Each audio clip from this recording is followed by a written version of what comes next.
You know who it is, Don Castaneda. This is my video vlog, basically my journal of my life. So even though I might not have a lot of viewers or followers, you know, this is maybe like a time capsule machine I could look back on at my younger self, unless it gets taken down from the internet. You know, YouTube's crazy with that. Rumble, I'm probably good to go. But the internet, you never know, man. So I might lose everything. You know, backing up all my data, I haven't really, you know, taken the time to do that. But you know, even if I did that, you never know. I could lose access to pretty much everything in a heartbeat, in an instant. You know, things can happen. I might not make the payment on my internet bill. You know, that my storage gets deleted. I'm in jail, or all this crazy stuff happens, or I miss a payment, my credit card gets declined. Anything can happen.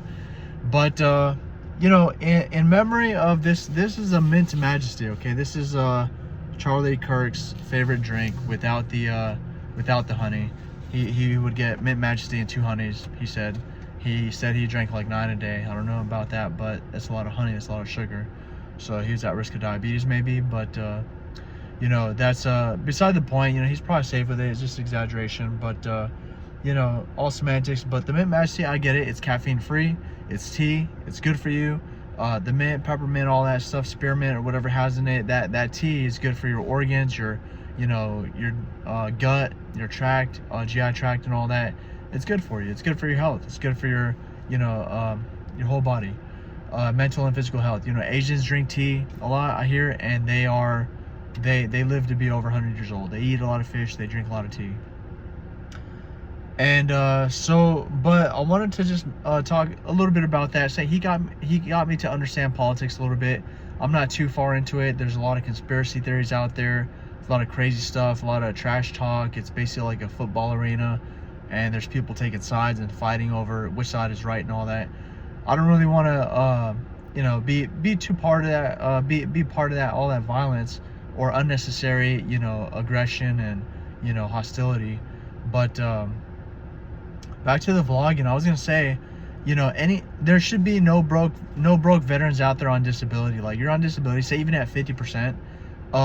You know, maybe $1,000 a month or whatever, plus maybe you got disability, SSDI or something like that. You can, it's not much. I used to get like maybe $1,600 a month, and that was everything I made. I had to live off that, make it work. A little apartment, cockroach infested, no vehicle. I take the bus. I just walk to the grocery store, have a backpack, put my groceries in there.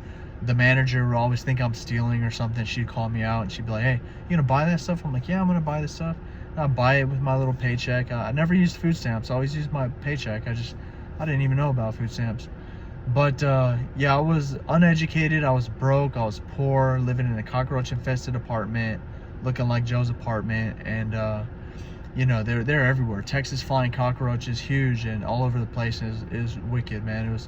It was unsanitary. You know, I trashed it. I tore it apart. I overdosed in there a bunch of times, and you know, just got in some trouble, and I destroyed it, and I paid for it later. It was like $4,000 to repair, you know, the property. But it might have been more damage than it actually cost, but that's what they charged me. And but you know, that apartment was a lot of crazy stuff happening there, here in San Antonio. But you know, that's what I lived off, like $1,500-$1,600 a month. Any veteran getting that, like, now that I know and I'm older and I've done the research, you can move to another country as an expat. It's called EXPAT, expat. And it's basically like you're American. You still keep your American citizenship, I believe. You could come back probably, but you could become a citizen, you know, of another country, like, easily. Some are more difficult, but I believe Portugal is easier to enter. Mexico, you know, you could get certain work permits or visas, or like proof of income, and if you make a certain threshold, then they'll allow you in because you support their economy, and you might have to pay taxes into their economy as well. So it's all worth pursuing and looking into and doing more research, right? Because I'm trying to decide what country I'm going to move to. And you know, Portugal, Mexico, or even Thailand, your money goes far. Any veteran, anyone out there that has like maybe they'll have an online business or something, and they can work remotely, or they can start a business over there or whatever, like, you know, probably 30,000 US dollars is like $1 million baht over there. 60,000 is like 2 million baht. You're a multi-millionaire. if you're making 60 grand plus a year. So retirees like ex-cops, ex-military, if you're retired, you can retire over there. Thailand, Bangkok, a big city, nice healthcare. You know, it floods, it's flood prone, I think, but there's other places. Hua Hin is a city nearby by the beach, I think, and it's very safe. It's like recommended by royalty and kings over there, I believe. It's got some history to it. And so, but there's also Malaysia, Vietnam. I wouldn't go there. So I would consider Thailand if you want your money to go the furthest, just furthest. I don't know about the culture. You might not get along with the people or like the cultures, whatever, societal norms or whatever, you know, music or whatever, etc., the fiestas or parties. But, you know, I think they have like kickboxing fights or whatever. But the other place would be Mexico. Mexico, your money goes pretty far. At I think 60,000 US dollars, you'll be making like 1 million pesos a year. So half that, if you make 30,000, like some teachers don't make a lot back, you know, and they're stuck on a certain pension. So 30 grand a year US dollars is probably about 500,000 pesos over there. That's still a very luxurious, you know, middle class, upper middle class, you know, nice quality lifestyle in Mexico. You just choose an expat city, very safe area, and you'll be safer from crime. They have Costco. They have Walmart. They have, like, you know, healthy foods. They have some good hospitals and smart people. You know, even if you think about it, even the cartel's smart. My cybersecurity mentor said, look, the Mexican cartel, they are smart. If you hack them, I was thinking about, like, you know, trying to take them down. But if you hack them, they will kill you. He's like, they will kill you and your family. They will come after you hard, and they will track you down. They will find you. They are good. They have the resources. The Mexican government's involved. You know, they will kill you. And I was like, okay, I'm not hacking the cartel, then I'm not hacking anybody. But yeah, that would just be like try to just like disrupt their operations. If they're really harming people, like innocent people and families and women and children, it's like someone has to, the government, someone has to stop them. Like even the Holocaust, you know, America stepped in, and otherwise every single Jew would be dead. America stepped in, so we saved the race. Like otherwise they would all be dead. The whole race would be exterminated, I bet. You know, Hitler would not have stopped. So someone had to stop him. And just like the cartels or medical malpractice or, you know, corruption with corporations and dumping toxic waste into the rivers and destroying the environment. Like, people have to be stopped. Whether it's paperwork in court, whether it's like, you know, talking to them straight, going up to them, talking some sense into them somehow, being aggressive a little bit. But, you know, it's just like you do what you have to. It's like a lot of bad things happen. It's sad. People should not take like violent action upon anybody. That's the law. That's the law, but it happens. It has to happen. Any revolution, the Revolutionary War, any revolution, any change that's ever happened, the wars have been fought for, right? You know, black slaves to be free.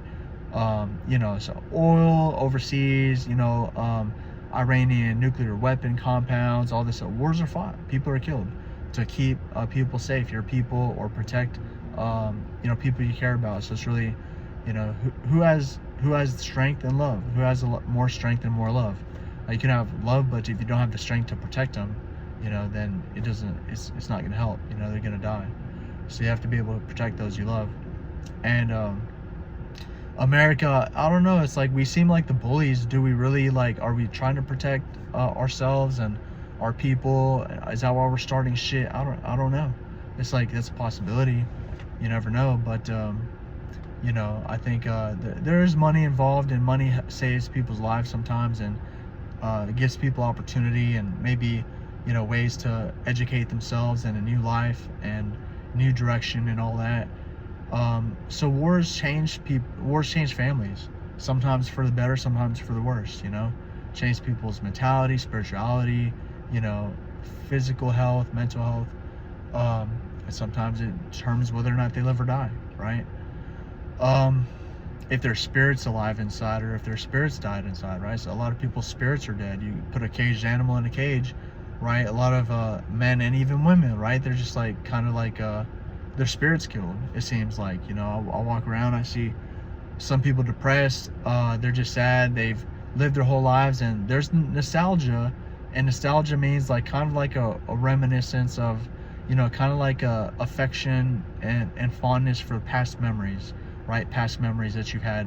You know, if you're older and you're looking back on your past, it could be in your 30s, 40s, 50s, if you're like 70, 80 years old. But even in your 20s, you can look back at your teenage years or whatever. Like, I had all this fun, and you're like, well, but when you're my age, I'm 40, and I'm gonna hit 50 in the next 10 years, and I'll be looking back in my 40s. I'll be like, did I spend it wisely? What did I do with this time? And do I have fondness and affection for these memories? What did I do? Did I fly a plane, go up the Tower of America? Did I go to nice restaurants? Did I talk to people, start conversations? Did I make new relationships? What did I do? Did I travel? Did I see the world? Did I go places? What did I do? Did I tip well? Did I as tokens of appreciation? Did I help society? Did I think of something novel? Did I create an invention? Did I help someone in need? Did I go to church? Did I bring someone some spiritual advice? Did I brighten someone's day? Did I make a stranger smile? Did I hold the door open for a lady? I try to do these things. Did I drive safe? Was I safe? Did I make sure no children, women, or anyone on the road was at risk? Did I keep my area safe, my neighborhood safe? Was I a good watchdog for the neighborhood? And did I do my best? Did I honestly do my best every day? I'm tired every day. I'm on meds every day, but did I genuinely do my best? I believe I have. And there's always like better. I could always reach for higher limits, but I'm doing my best. And I'll look back at my years and I'm like, well, okay, I did some things, and I'm still moving forward with my life, and I'm not in a wheelchair. I'm not disabled or incapacitated. I can still do things. So even though I have nostalgia, I could look at my past, and I could try to direct and shape a new future based on my past, in a new direction for things that I haven't done yet.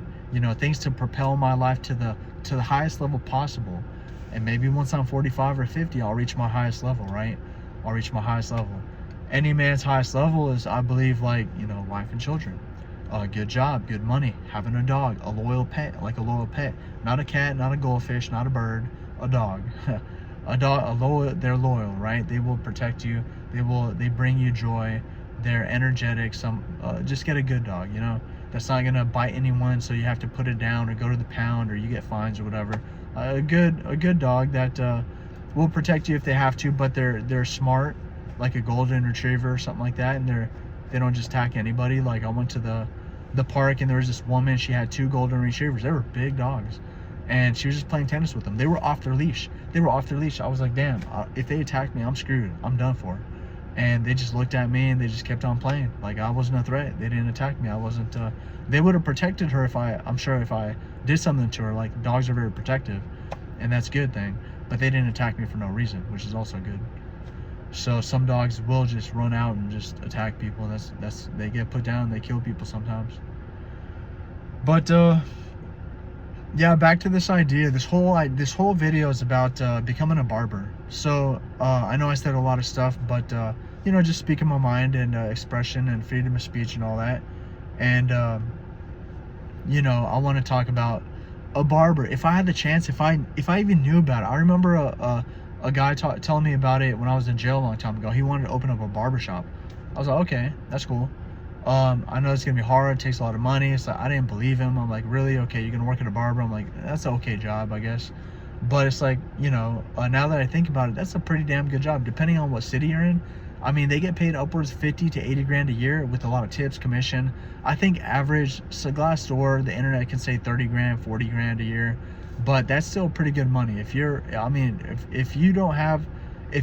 working at a restaurant, or you can't get a good job, or you can't do like super rigorous labor, like changing out tires or working on a vehicle, or working on a plane, or doing all this strenuous work where you're lifting up a lot of heavy equipment, or serious labor. A barber, you're just grooming hair, trimming hair, doing highlights, or trimming beards with a straight edge razor. They train you with the balloon. Like, you put shaving cream on a balloon, and then you kind of glide the straight blade razor over it at a 30-degree angle, parallel to the balloon, so if it pops, you fail, right? You got to start over. And if you could shave the whole balloon without it popping, then you kind of pass that test. So then you can work on mannequins, and then you can work on humans. You got to do the jawline and all that. It's just a traditional, it's like a masculine thing. And it's coming back now because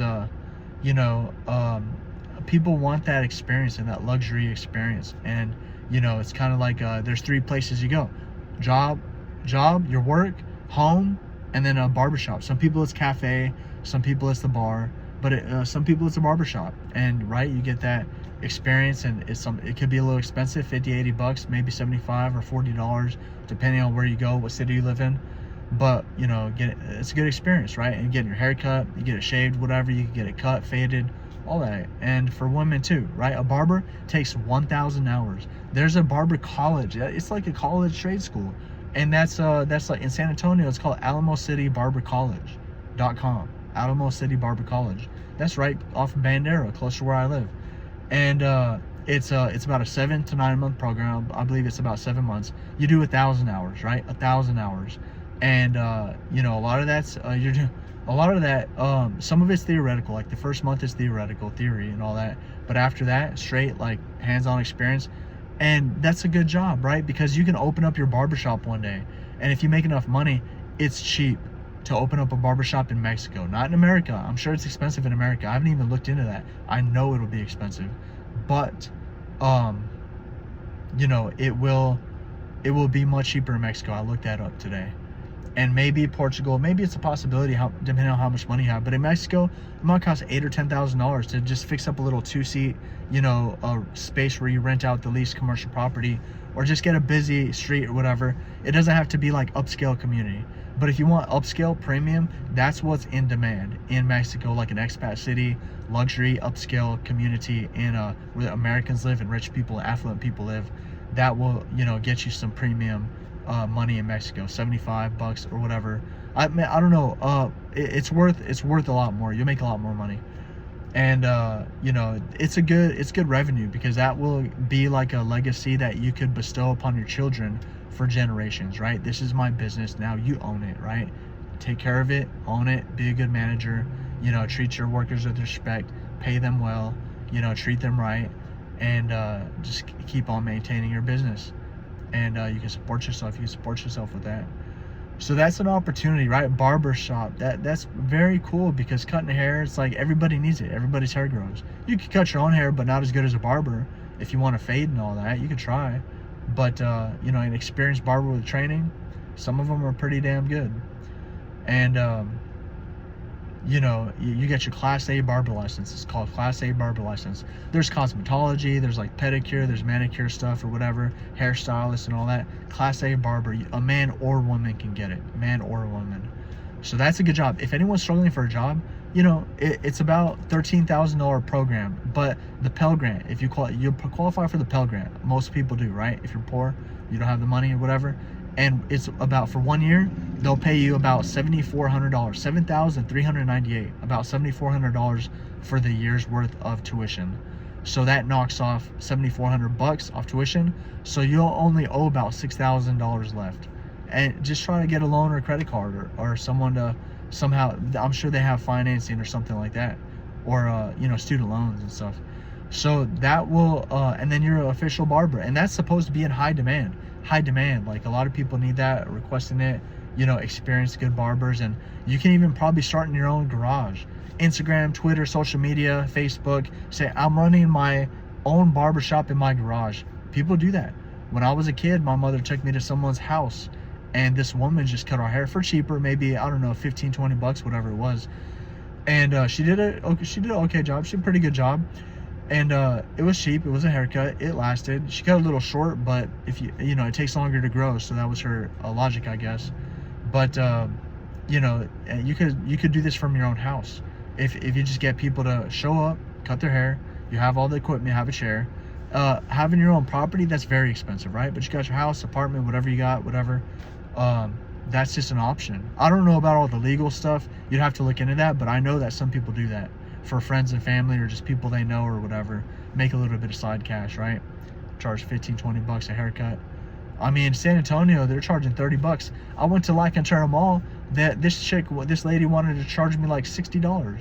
I was like, man, why is it so expensive? She's like, well, it depends on the barber's experience. So you charge whatever you want, right? And obviously it's at the mall. They got to pay overhead. They got to pay the fees for lease and, the commercial property and all that, and the expenses, and they got bills to pay. And I don't know if they have a house or apartment, but San Antonio can be expensive for a lot of people.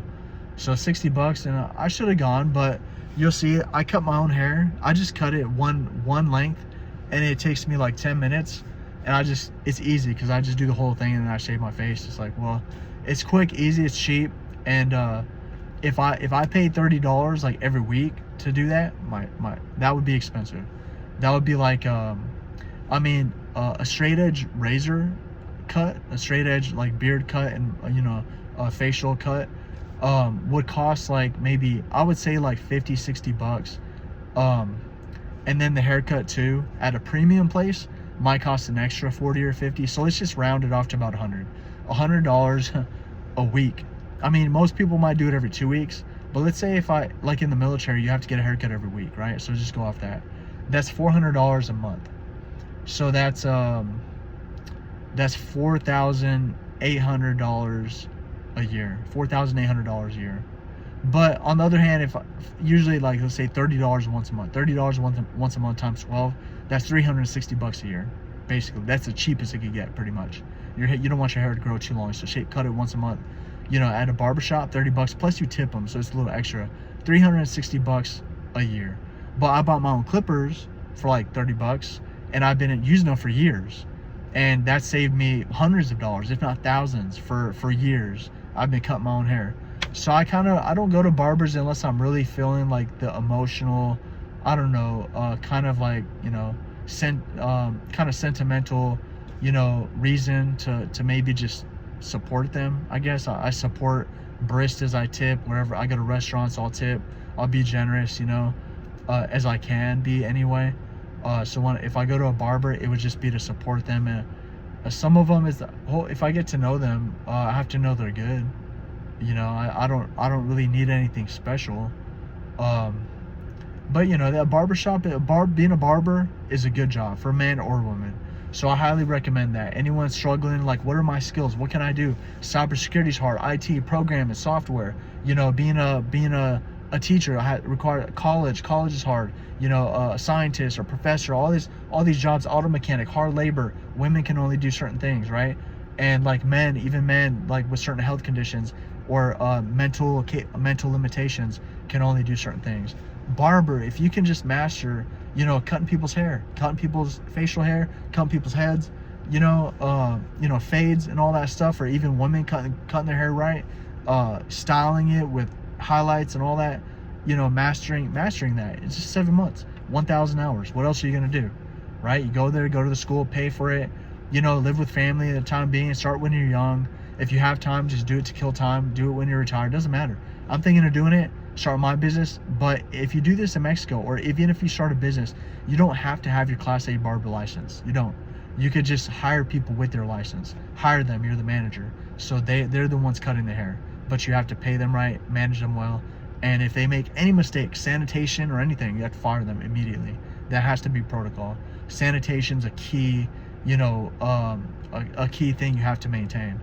And it's law. Sanitation is law. You can't use razor blades that are not sanitized. You have to use disposable razor blades. So you throw them away. You can't reuse them, because that, if you reuse a razor blade, it increases the risk of infection or disease being spread or whatever, sepsis or all this crazy stuff.